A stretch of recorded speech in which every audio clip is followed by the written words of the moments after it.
Uma ótima noite de terça-feira, dia 18 de agosto de 2020, na gloriosa paz do Senhor Jesus. Essa paz que excede a todo entendimento. Amados, hoje nós vamos estar lendo Apocalipse 16 e 17. Já tinha até separado aqui, o vento veio e tirou da página. Já lemos Provérbios 10. E agora, Apocalipse 16 e 17. Na última leitura, vamos estar lendo 1 Samuel 4 e 5. Que essa bênção do Senhor que enriquece, não acrescenta dores, continue sobre a tua vida, não só hoje, mas para sempre. Se você ainda não a tem, hoje é o tempo oportuno. Amém? Então vamos lá. E ouvi, vinda do templo, uma grande voz que dizia aos 7 anjos: Ide e derramai sobre a terra as 7 taças da ira de Deus. E foi o primeiro e derramou a sua taça sobre a terra. E fez-se uma chaga má e maligna nos homens que tinham o sinal da besta e que adoravam a sua imagem. E o segundo anjo derramou a sua taça no mar, que se tornou em sangue como de um morto, e morreu no mar toda a alma vivente. E o terceiro anjo derramou a sua taça nos rios e nas fontes das águas, e se tornaram em sangue. E como dizer, amados, que estamos passando pela grande tribulação? Não tem acontecido nem 1/10 disso tudo aqui que a palavra tem dito para nós, não é verdade? E ouvi o anjo das águas que dizia: Justo és tu, ó Senhor, que és e que eras, e santo és, porque julgaste estas coisas. Visto como derramaram o sangue dos santos e dos profetas, também tu lhes deste sangue a beber, porque disto são merecedores. E ouvi outro do altar que dizia: Na verdade, ó Senhor, Deus Todo-Poderoso, verdadeiros e justos são os teus juízos. E o quarto anjo derramou a sua taça sobre o sol, e foi-lhe permitido que abraçasse os homens que abrasasse os homens com fogo, ou seja, que os homens fossem queimados, né? De tamanha a força do calor do sol. Vou repetir novamente. E o quarto anjo derramou a sua taça sobre o sol, e foi-lhe permitido que abrasasse os homens com fogo. E os homens foram abrasados com grandes calores, e blasfemaram o nome de Deus, que tem poder sobre estas pragas, e não se arrependeram para lhe darem glória. E o quinto anjo derramou a sua taça sobre o trono da besta, e o seu reino se fez tenebroso, e os homens mordiam a língua de dor, e, por causa das suas dores e por causa das suas chagas, blasfemaram do Deus do céu e não se arrependeram das suas obras. E o sexto anjo derramou a sua taça sobre o grande rio Eufrates, e a sua água secou-se, para que se preparasse o caminho dos reis do Oriente. E da boca do dragão, e da boca da besta, e da boca do falso profeta, vi saírem 3 espíritos imundos, semelhantes a rãs, porque são espíritos de demônios, que fazem prodígios, os quais vão ao encontro dos reis de todo o mundo, para os congregar para a batalha, naquele grande dia do Deus Todo-Poderoso. Eis que venho como ladrão. Bem-aventurado aquele que vigia e guarda as suas vestes, para que não ande nu e não se vejam as suas vergonhas. E os congregaram no lugar que, em hebreu, se chama Armagedon. E o sétimo anjo derramou a sua taça no ar, e saiu grande voz do templo do céu, do trono, dizendo: está feito. E houve vozes e trovões e relâmpagos e um grande terremoto, como nunca tinha havido desde que há homens sobre a terra. Tal foi este tão grande terremoto. E a grande cidade fendeu-se em 3 partes, e as cidades das nações caíram. E da grande Babilônia se lembrou Deus para lhe dar o cálice do vinho da indignação da sua ira. E toda a ilha fugiu, e os montes não se acharam. E sobre os homens caiu do céu uma grande saraiva, pedras do peso de 1 talento. E os homens blasfemaram de Deus por causa da praga da saraiva, porque a sua praga era muito grande. A queda de Babilônia, a visão da grande prostituta assentada sobre a besta. Aqui começamos então o capítulo 17. E veio um dos 7 anjos que tinham as 7 taças e falou comigo dizendo: vem, mostrar-te-ei a condenação da grande prostituta que está assentada sobre muitas águas, com a qual se prostituíram os reis da terra. E os que habitam na terra se embebedaram, com o vinho da sua prostituição. Elevou-me em espírito a um deserto e vi uma mulher assentada sobre uma besta de cor escarlate, que estava cheia de nomes de blasfêmia e tinha 7 cabeças e 10 chifres. E a mulher estava vestida de púrpura e de escarlata, adornada com ouro e pedras preciosas e pérolas, e tinha na mão um cálice de ouro cheio das abominações e da imundícia da sua prostituição. E na sua testa estava escrito o nome: Mistério, a grande Babilônia, a mãe das prostituições e abominações da terra. Parando aqui, amados, esse mistério, a grande Babilônia, a mãe das prostituições e abominações da terra, está em maiúsculo, ou seja, o próprio Deus mandou que João escrevesse em maiúsculo para ficar em destaque. Ou seja, é um mistério, a grande Babilônia, a mãe das prostituições e abominações da terra. Isso aqui vem desde o tempo de Babilônia, mas hoje a Babilônia é outra história. E para você que lê a Bíblia sabe o que é a Babilônia hoje.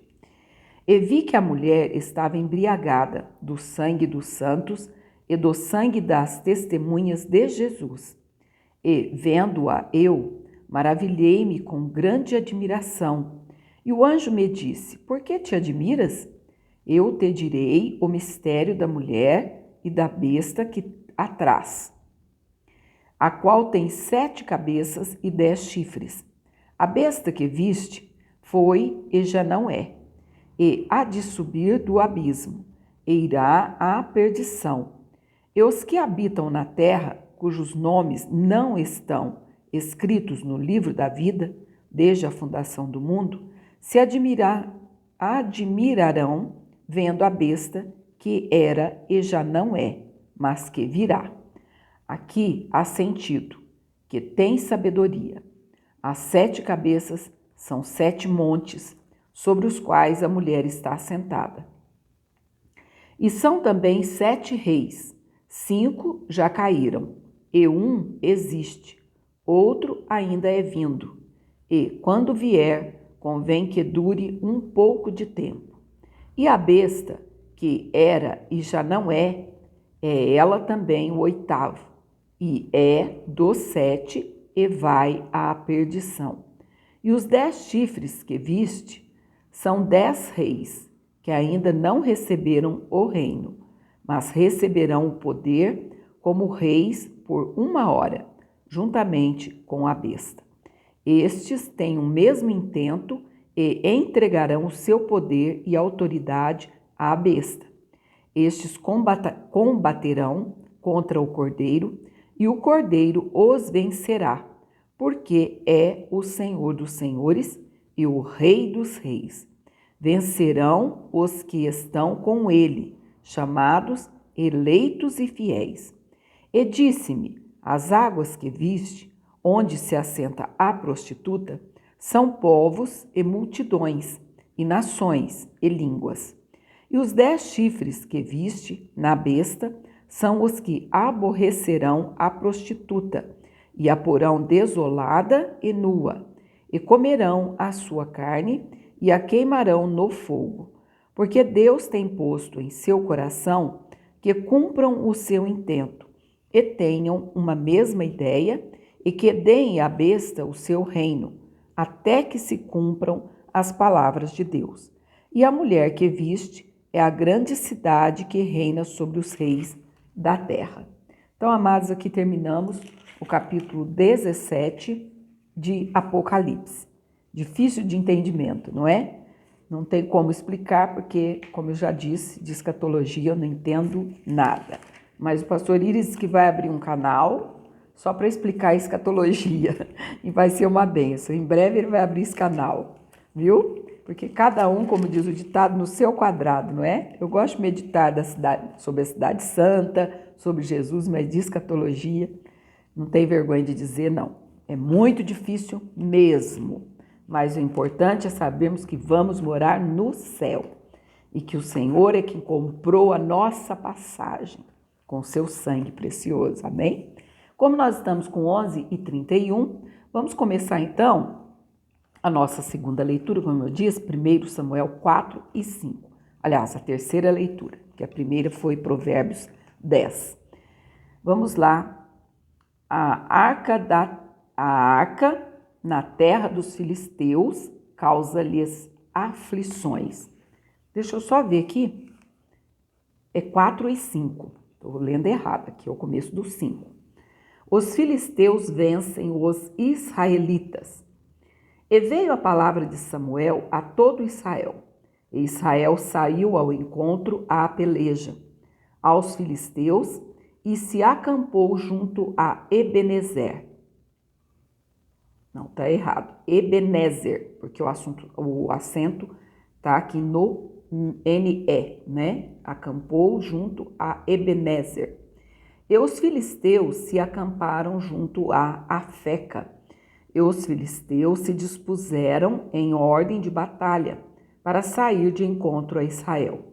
E, estendendo-se a peleja, Israel foi ferido diante dos filisteus, porque feriram na batalha, no campo, uns 4.000 homens.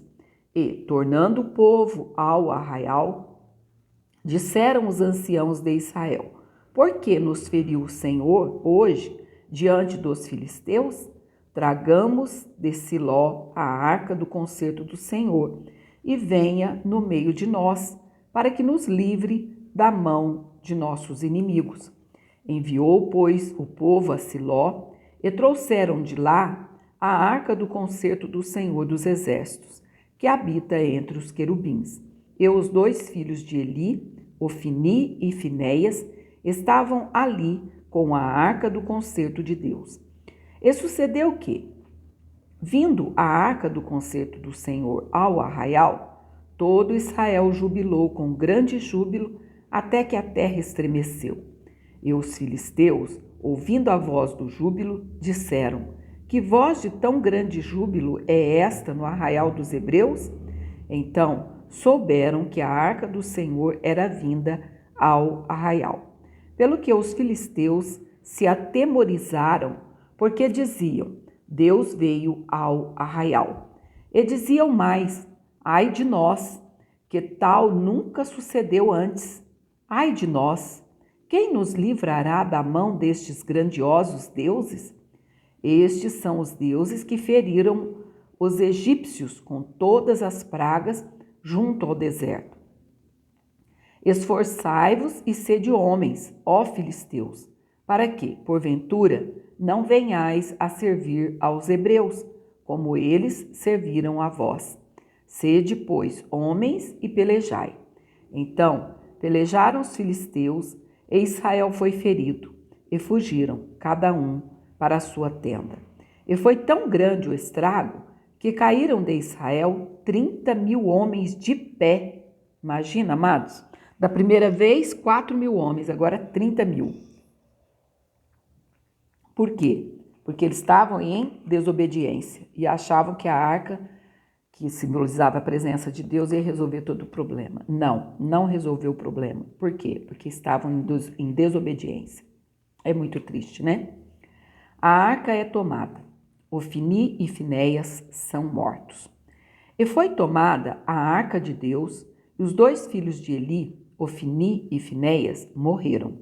Então, correu da batalha um homem de Benjamim e chegou no mesmo dia a Siló, e trazia as vestes rotas e terra sobre a cabeça. E, chegando ele, eis que Eli estava sentado sobre uma cadeira, vigiando ao pé do caminho, porquanto seu coração estava tremendo pela arca de Deus. Entrando, pois, aquele homem a anunciar isso na cidade, toda a cidade gritou. E Eli, ouvindo a voz do grito, disse: que voz de alvoroço é esta? Então chegou aquele homem a grande pressa, e veio e o anunciou a Eli. E era Eli da idade de 98 anos, e estavam os seus olhos tão escurecidos que já não podia ver. E disse aquele homem a Eli: eu sou o que venho da batalha, porque eu fugi hoje da batalha. E disse ele: que coisa sucedeu, filho meu? Então respondeu o que trazia as novas e disse: Israel fugiu de diante dos filisteus, e houve também grande destroço entre o povo, e, além disso, também teus 2 filhos, Ofni e Finéias, morreram, e a arca de Deus é tomada. A morte de Eli e da mulher de Finéias. E sucedeu que, fazendo ele menção da arca de Deus, Eli caiu da cadeira para trás, da banda da porta, e quebrou-se-lhe o pescoço, e morreu, porquanto o homem era velho e pesado, e tinha ele julgado a Israel 40 anos. E, estando sua nora, a mulher de Finéias, grávida e próxima ao parto, e ouvindo estas novas, de que a arca de Deus era tomada, e de que seu sogro e seu marido morreram, encurvou-se e deu à luz, porquanto as dores lhe sobrevieram.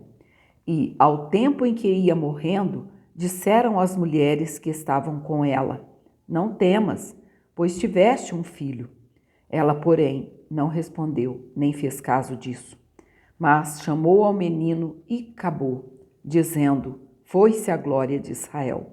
Porquanto a arca de Deus foi levada presa, e por causa de seu sogro e de seu marido. E disse mais: de Israel a glória é levada presa, pois é tomada a arca de Deus. Estamos com 18 minutos, vamos tentar então já ler o capítulo 5 e terminaremos na segunda leitura, né, no segundo vídeo, já toda a leitura de hoje. A arca na terra dos filisteus causa-lhes aflições. Os filisteus, pois, tomaram a arca de Deus e a trouxeram de Ebenezer a Asdod.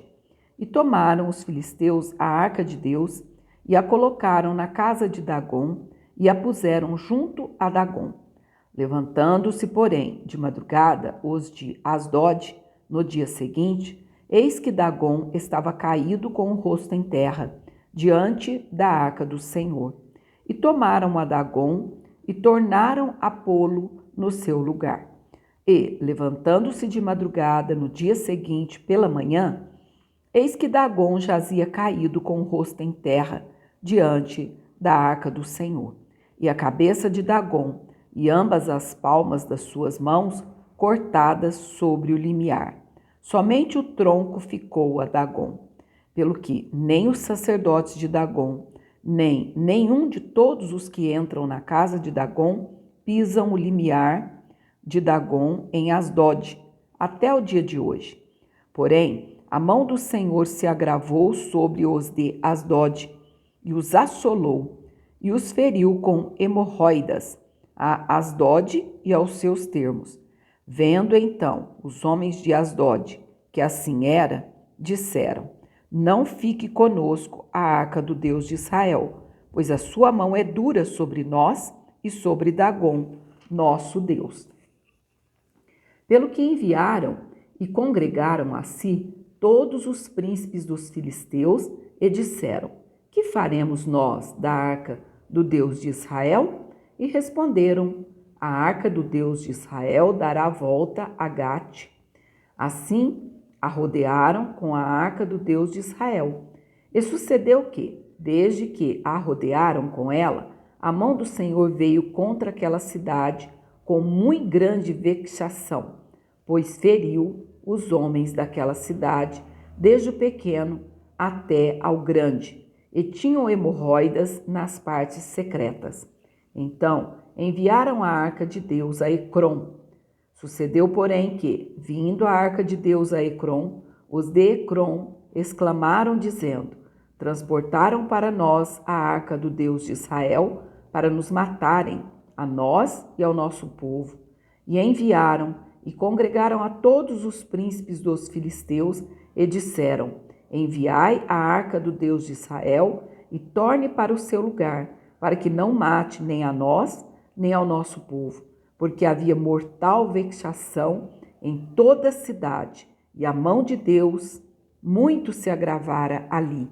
E os homens que não morriam eram tão feridos com hemorroidas que o clamor da cidade subia até ao céu. Amados, hoje para nós a arca é a presença do próprio Deus em nossa vida.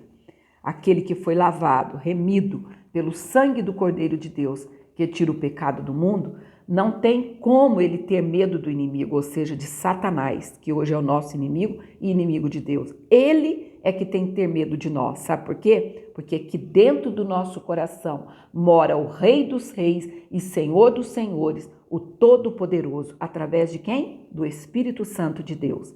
Então, nada de ter medo do inimigo, pelo contrário, ele que tem que temer a nós, porque em nós habita a presença do Rei dos Reis e Senhor dos Senhores. Porque merecemos? Não, pela graça, pela sua infinita graça, deu Jesus por nossa causa, para nos resgatar da maldição da lei. Hoje, pela graça, somos salvos, e isso não vem de nós, é dom de Deus, diz a palavra do Senhor. Que maravilha! Podemos viver sem medo e sabendo que o amanhã não precisamos temer, porque Jesus já comprou para nós essa passagem para o céu, carimbada com o sangue do Cordeiro de Deus, que tira o pecado do mundo.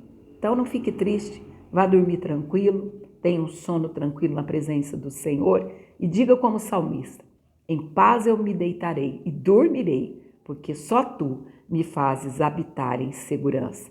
E amanhã você vai dizer assim: eu me deitei e dormi, acordei, porque o Senhor me sustentou. Amém? Fique na paz do Senhor Jesus e até amanhã, em nome do Senhor.